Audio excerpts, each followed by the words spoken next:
का दोस्तों, आपका स्वागत है DH स्टडी पॉइंट में। हम इलेक्ट्रिकल के 10,000 MCQ की एक सीरीज शुरू की थी, उसका दूसरा भाग है। स्टार्ट करते हैं।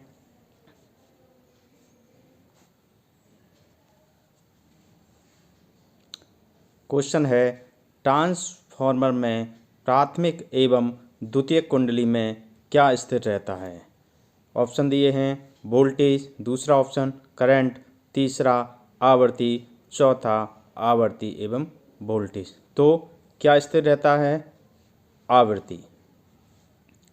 ट्रांसफार्मर है, ट्रांसफार्मर क्या चेंज करता है? ये कोई ट्रांसफार्मर है, ट्रांसफार्मर वोल्टेज और करंट को चेंज करता है, जबकि फ्रीक्वेंसी इसकी हमेशा अगर सेम रहती है।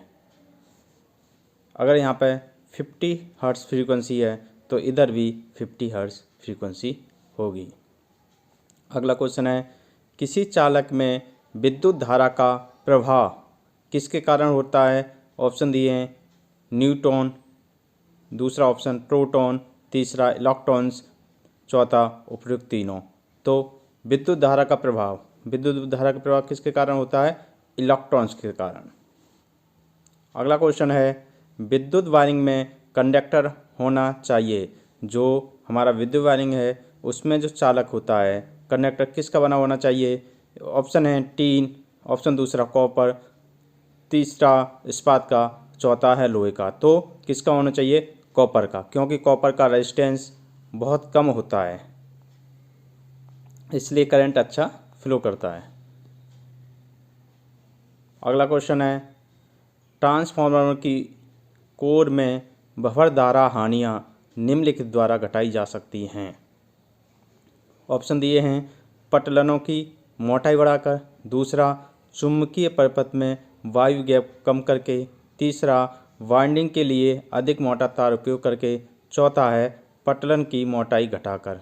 तो एडी करंट, बफर धारा को एडी करंट कहते हैं, एडी करंट भी कहते हैं, और ये पटलन की मोटाई घटाकर कम की जा सकती हैं।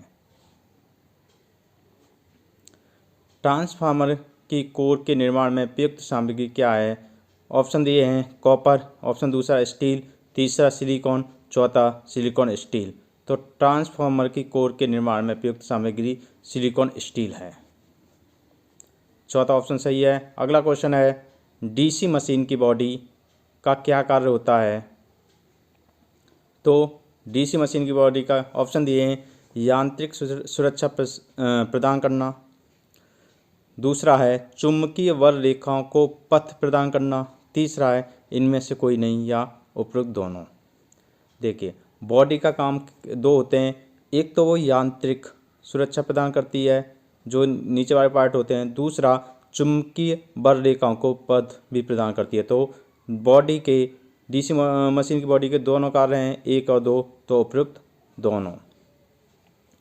तीसरा है, अगला क्वेश्चन है, इंडक्शन मोटर की स्पीड नियंत्रित की जा सकती है आवर्ती परिवर्तन करके, पोलों की संख्या में परिवर्तन करके, सप्लाई घटा के, या इनमें ये सभी। तो सभी, चौथा होगा। इंडक्शन मोटर की स्पीड नियंत्रित की जा सकती है, सप्लाई आवर्ती में परिवर्तन करके भी की जा सकती है, पोलों की संख्या में परिवर्तन करके भी की जा सकती है, और सप्लाई वोल्टेज घटाकर भी। चौथा है, अगला क्वेश्चन है, ट्रांसफार्मर हेतु एक अच्छे विद्युत रोधी तेल का न्यूनतम फ्लक्स बिंदु क्या होना चाहिए? तो जो ट्रांसफार्मर है इसके तेल जो होता है उसका न्यूनतम फ्लक्स बिंदु कितने डिग्री तक होना चाहिए? ऑप्शन दिए हैं, 140 degree Celsius, 280 degree Celsius, 220 degree Celsius, या 200 डिग्री सेल्सियस। तो कितना होना चाहिए? 140 डिग्री सेल्सियस। एक, ऑप्शन नंबर एक सही है। अगला क्वेश्चन है, ट्रांसफार्मर में यदि लोड आधा कर दिया जाए तो ताम हानि मतलब कॉपर हानि कितनी होंगी? ऑप्शन दिए हैं, आधा हो जाएंगी, दुगनी हो जाएंगी, एक चौथाई हो जाएंगी, इनमें से कोई नहीं। तो लोड आधा कर रहे हैं तो कितनी हो जाएंगी कॉपर हानि? एक चौथाई। अगला क्वेश्चन है, ट्रांसफार्मर में ट्रांसफार्मर पर खुला परिपथ का परीक्षण किया जाता है। ट्रांसफार्मर में ओपन सर्किट टेस्ट, खुला परिपथ होता है, ओपन सर्किट टेस्ट कब किया जाता है? ऑप्शन है इसकी लोह हानि के लिए, ताम हानि के लिए, दक्षता निकालने के लिए, इनमें से कोई नहीं। तो ओपन सर्किट टेस्ट होता है आयरन लॉस मतलब लोह हानि निकालने के लिए, तो पहला सही है। अगला है डीसी मशीन की बॉडी बनी होती है, जो डीसी मशीन होती हैं उनकी बॉडी किससे बनी होती है? पूछा है कॉपर की, दूसरा ऑप्शन दिया है कास्ट आयरन की, तीसरा दिया है पीतल की, चौथा दिया है इनमें से कोई नहीं। तो बॉडी किसकी, डीसी मशीन की किसकी बनी होती है? कास्ट आयरन की। ठीक है, ऑप्शन नंबर 2 सही है। अगला क्वेश्चन है डीसी मशीन के पोल होते हैं स्थायी चुंबक के बने होते हैं, दूसरा ऑप्शन है विद्युत चुम्बक के बने होते हैं, तीसरा है चुम्बक प्रयोग नहीं की जाती, चौथा है डी, ए और बी दोनों। तो डीसी मशीन के पोल स्थायी चुम्बक और विद्युत चुम्बक। स्थायी चुम्बक कहाँ प्रयोग होती है? छोटी मशीनों में, ये छोटी मशीनों में होती है, ठीक है, और विद्युत चुम्बक बड़ी मशीनों में। तो डीसी मशीन के पोल बने होते हैं स्थायी चुम्बक और विद्युत चुम्बक दोनों, तो इसका ऑप्शन होगा डी, ए बी दोनों। अगला क्वेश्चन है डीसी मोटर के पोल के अगले भाग को शू होता है, मतलब अगले भाग जो होता है वो शू कहलाता है, जिसका क्षेत्रफल पोल के लगभग बराबर होता है। देखो ऐसे होता है, ये पोल होता है, ये इसका जो अगला भाग है ये वाला, ये शू कहलाता है, ठीक है ना। ये पोल है, ये पोल शू, सही है ना, इसे पोल शू कहते हैं। इसकी क्षेत्रफल, इसका जो क्षेत्रफल है पोल शू का क्षेत्रफल पोल से लगभग कितना होता है? ऑप्शन दिए आधा, दुगना, 5 गुना या पोल के बराबर। तो पोल शू का पोल से दुगना होता है, क्षेत्रफल दुगना होता है। अगला क्वेश्चन है डीसी मशीन में पोल की न्यूनतम संख्या होगी, जो डीसी मशीन में है उनमें पोल की न्यूनतम संख्या, ऑप्शन है 1, 2, 8, 3। तो डीसी मशीन में पोल की न्यूनतम संख्या कितनी होती है? न्यूनतम संख्या 2, ठीक है ना, और जबकि अधिकतम 8 होती है। अगला क्वेश्चन है डीसी मशीन में पोल की अधिकतम संख्या हो सकती है, अभी बताया था कितनी हो सकती है? 8। कितनी हो सकती है? 8 होती है, ठीक है ना, और जबकि न्यूनतम संख्या 2 होती है, अधिकतम 8, न्यूनतम 2 होती है। अगला क्वेश्चन है डीसी मशीन में फील्ड वाइंडिंग होती है, डीसी मशीन में फील्ड वाइंडिंग होती हैं, सीरीज फील्ड वाइंडिंग होती है, शंट फील्ड वाइंडिंग होती है, कंपाउंड वाइंडिंग होती है या उपयुक्त तीनों। तो डीसी मशीन में तीनों वाइंडिंग होती हैं, एक सीरीज फील्ड वाइंडिंग भी होती है, शंट फील्ड वाइंडिंग भी होती है और कंपाउंड फील्ड वाइंडिंग होती है। तो उपयुक्त तीनों, इसका चौथा होगा। अगला क्वेश्चन है डीसी मशीन में आर्मेचर होता है, मतलब आर्मेचर का आकार कैसा होता है? ऑप्शन दिए हैं बेलनाकार, त्रिभुजाकार, आयताकार, वर्गाकार। तो कैसा होता है? बेलनाकार। डीसी मशीन में आर्मेचर बेलनाकार आकार का होता है, ठीक है, तो ऑप्शन पहला सही है। अगला दिया है एक स्टेप अप ट्रांसफार्मर इनपुट वोल्टता बढ़ाता है, इनपुट वोल्टता घटाता है, इनपुट वोल्टता में कोई परिवर्तन नहीं करता, इनपुट आवृत्ति बढ़ाता है। देखिए पहले स्टेप अप ट्रांसफार्मर है तो आवृत्ति को कोई परिवर्तन नहीं होगा, तो चौथा तो वैसे गलत है। अब स्टेप अप है, अप माने बढ़ाना, तो वोल्टता बढ़ाता है। स्टेप अप वोल्टता को बढ़ाएगा, ठीक है, और आई के मान को घटाएगा। तो स्टेप अप ट्रांसफार्मर क्या करता है? इनपुट वोल्टता बढ़ाता है।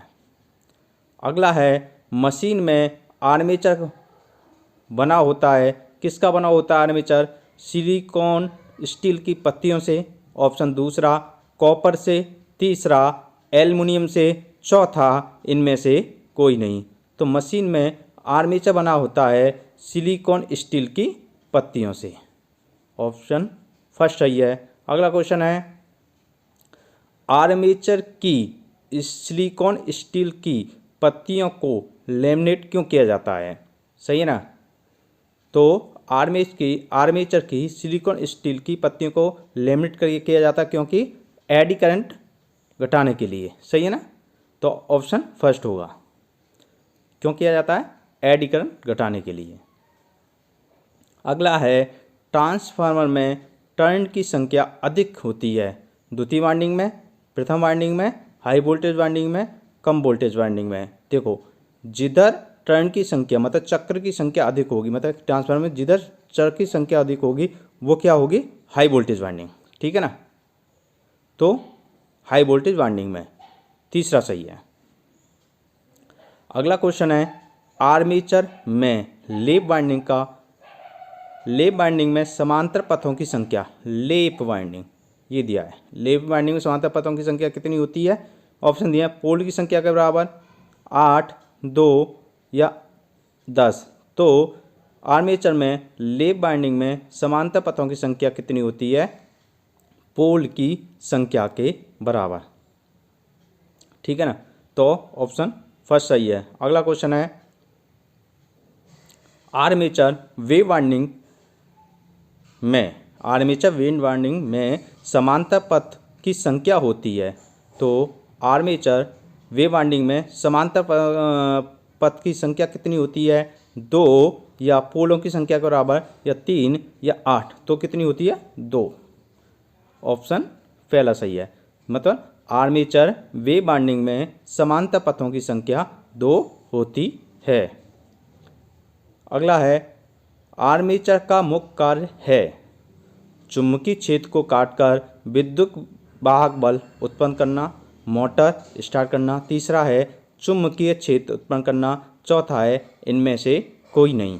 तो आर्मेचर का मुख्य कार्य है चुंबकीय क्षेत्र को काटकर उसमें एक विद्युत वाहक बल उत्पन्न करना। तो पहला सही है। ठीक है, अगला क्वेश्चन है, बस आज के लिए इतना ही। धन्यवाद। प्लीज़ लाइक कीजिए मेरी वीडियो को, शेयर कीजिए, सब्सक्राइब कीजिए। धन्यवाद।